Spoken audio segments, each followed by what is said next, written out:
আজকে থেকে এই বন্দরের কার্যক্রম সচল।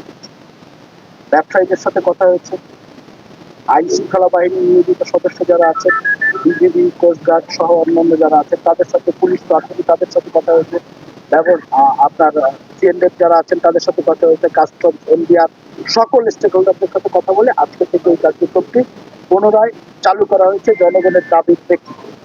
আমরা ব্যবসা করব, সীমান্ত বাণিজ্য হবে মায়ানমার সরকারের সাথে, বাংলাদেশ সরকারের সাথে মায়ানমার সরকার, সেভাবেই আমাদের কথা হচ্ছে। তার ভিত্তিতেই আমরা এই বন্দরটি কার্যক্রম সচল করি।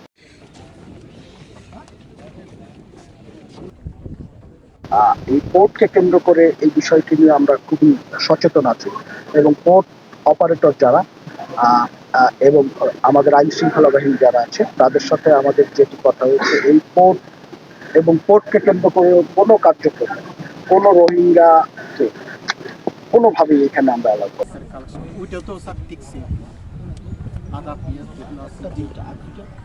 স্যার ওইটা হচ্ছে প্যাসেঞ্জার যেটি না স্যার, এটা একবারে স্যার সম্পূর্ণ আমাদের ইনভেস্টমেন্ট জিরো। 2025 সালের এপ্রিল মাসে এই স্থলবন্দরটি কার্যক্রম স্থগিত করা হয়। তারপর থেকে এখানে ব্যবসায়ী, সাধারণ মানুষ সবার একটা প্রত্যাশা ছিল যে পোর্টটি চালু করা, এবং আমরা যারা কাজ করছি সরকারের পক্ষ থেকে আমাদেরও এই পোর্টের প্রতি একটি বিশেষ দুর্বলতা আছে, কারণ এটি বেগম খালেদা জিয়া আমাদের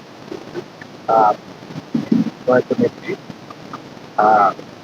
সাবেক প্রধানমন্ত্রী, উনি এই পোর্টটি তৈরি করেছিলেন এখানে মানুষের দাবির প্রেক্ষিতে। যেহেতু পোর্টের কার্যক্রম স্থগিত ছিল, সবার চাওয়া ছিল, আপনাদেরও চাওয়া ছিল, সাধারণ মানুষ, ব্যবসায়ী, এখানে যারা অন্যান্য স্টেক হোল্ডার আছে সবার চাওয়া ছিল, সেই পরিপ্রেক্ষিতে গতকালকে আমরা একটি মিটিং করেছি। সেইখানে আমরা গতকালকে আমরা একটি মিটিং করেছি, সেখানে স্থলবন্দর কর্তৃপক্ষ, বিজিবি, কোস্টগার্ড, কাস্টমস, এনবিআর যারা যারা এটার সাথে সংশ্লিষ্ট সবাই ছিলেন, সবাই আলোচনা করেছি। আমরা সব বিষয়গুলোই আমরা আলোচনা করেছি। আলোচনা করার প্রেক্ষিতে আমরা আজকে সশরীরে এবং সরেজমিনে সবকিছু দেখলাম। আমরা কালকে থেকেই এখানে যারা ছিলেন পোর্ট অপারেটর তাদের সাথে কথা বলেছি, তারাও ছিলেন। আজকে থেকে এই পোর্টটির কার্যক্রম আবার নতুন করে শুরু করার আমরা উদ্যোগ নিয়েছি। সেই উপলক্ষে আমাদের আজকের এখানে আসা।